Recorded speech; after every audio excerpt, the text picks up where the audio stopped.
اهلا بيكم في فيديو جديد. لو انت مش مشترك في القناه اشترك وفعل الجرس واعمل لايك لو عجبك المحتوى. يلا بينا نبدا. يلا بينا.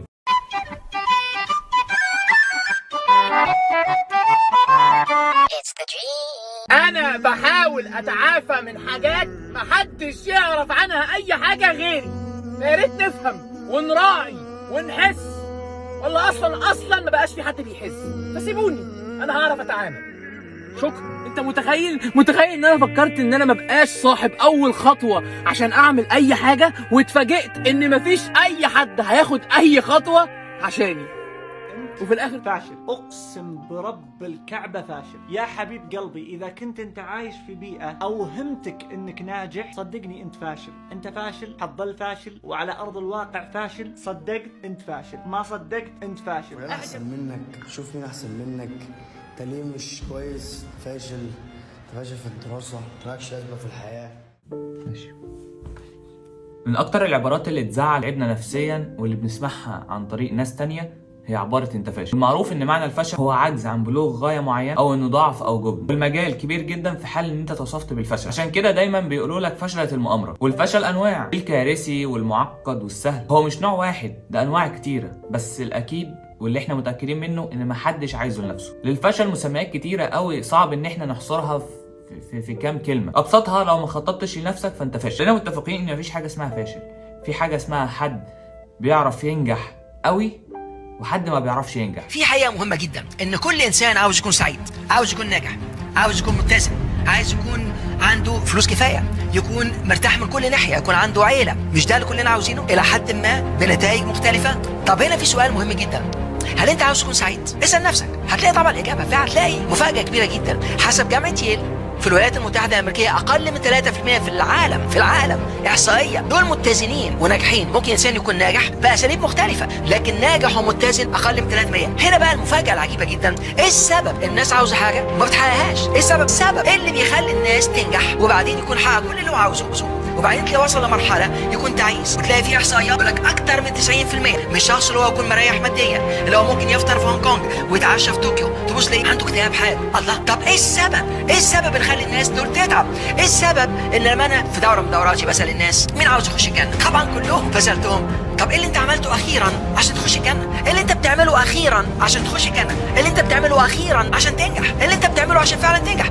بصيت لقيت فيه إجابات عجيبة جدا، معظمها أعذار. واحد يقول لك أصل بابا، أصل ماما، أصل إخواتي، ده أنا عندي العيلة، ده الماضي. يا راجل ده الماضي، ده أنا تعبان نفسيا، ما عندكش فكرة الحياة عاملة إزاي. بص أنت على التلفزيون تلاقي فيه تشاؤم في كل حتة. طب دي أعذار، ومع ذلك برضو أنا سمعت كفاية. هنا في مشكلة، أي حاجة تقولها لنفسك وتكررها أكتر من مرة هتصدق نفسك، هتربطها بأحاسيسك تبقى اعتقاد ذاتي، ولما تكررها كمان أكتر من مرة هتلاقي نفسك وصلت لمرحلة إنك بتتصرف من غير ما تفكر، لأن أكتر من 90% من كل سلوكياتنا تلقائية بنعملها من غير ما نفكر. قضيت أكتر من 30 سنة من حياتي في الأبحاث، في السفريات، في الدراسات، لفيت العالم تقريبا، وعملت يعني اشتغلت من غسيل الصحون.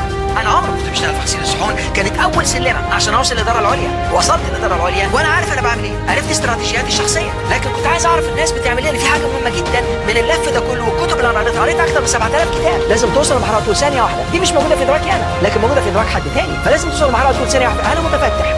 انا قريت الكتب دي كلها وقابلت ناس مثقفين جدا وقابلت ناس ناجحين جدا. هنا في مشكله، بصيت لقيت ان كل واحد من دول عنده استراتيجيه معينه ماشي عليها. لقيت ان الناجح عنده استراتيجيه معينه، لان كنت بسال الناجحين انت بتعمل ايه عشان تكون ناجح؟ هل يا ترى النجاح سر؟ طب النجاح يعني ايه؟ في اسباب كتيره لعدم التوفيق، ابرزها الاسباب الاجتماعيه والنفسيه والاقتصاديه، لكن في ناس كتير قوي تخطوا المرحله دي، وده كان عن طريق شويه كده اسباب، زي ان هم حطوا خطه عشان يعرفوا يمشوا في الطريق اللي هم راسمينه. عشان توصل للنجاح وهدفك لازم كل ما تيجي تتعب تبص وتتخيل انا لو وصلت للهدف ده انا هبقى عامل ايه. ايه يعني ما اقع مره واثنين وثلاثه واربعه وعشرة، ايه المشكله؟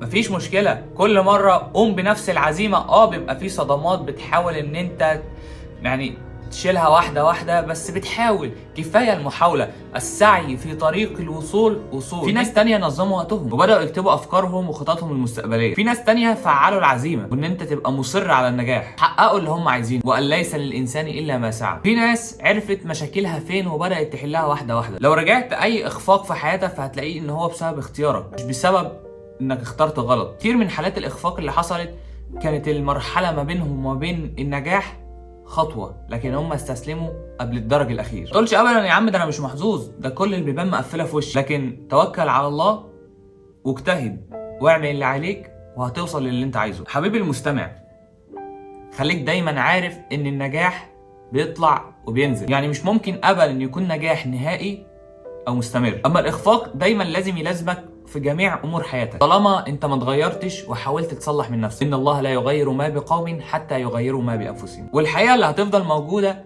ان معنى كلمه فشل او اخفاق مش معناها ان انت كنت فوق وبدات تنزل، لا، دي معناها ان انت لسه موجود تحت ومش عايز تطلع ومش عايز تطور من نفسك. مفيش حد منا ما بيخفقش او بيفشل في حياته. الحياه لازم يكون في ناس بيخفقوا وناس بينجحوا. لكن اهم حاجه في المشكله دي ان انت ما تلقيش لوم على الاخرين، اللي هو اعلق شماعتي على الناس التانية. انت مش شايف اللي بيحصل، انت مش شايف اللي حواليا، ده مفيش حاجه، ده مفيش فرص، مفيش حاجه.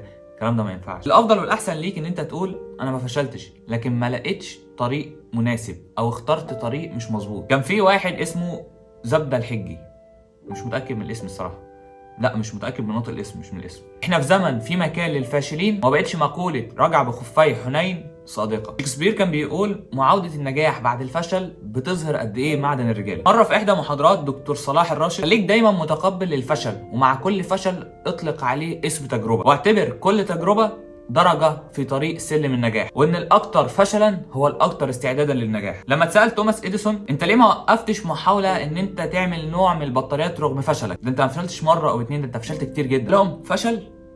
انا ما فشلتش، انا عرفت 50 طريقة غير ناجحة.